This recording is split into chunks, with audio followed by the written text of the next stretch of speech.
anggota Bapak yang ada di Aceh itu, dari Hutama Karya. Saya sampaikan ke Hadikarya, dikatakan ke Hutama Karya. Dua-duanya itu tidak.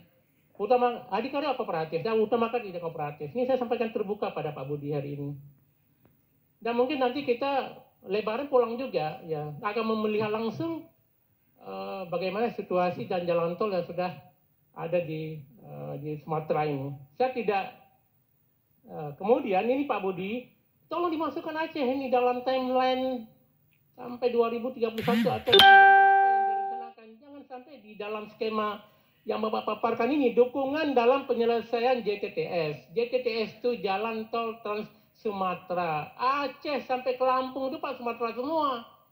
Jangan ada kesenjangan. Aceh tidak dimasukkan. Sigli ke Pangkalan Berandan ke Medan itu nggak ada. Ya hal seperti ini yang membuat masyarakat Aceh itu terjadi kesenjangan. Nanti minta merdeka lagi. Karena tidak diperhatikan oleh pemerintah pusat. Ya, mau merdeka. Ya kan, kita tidak, Pak. Kita ingin menjaga keutuhan NKRI ini.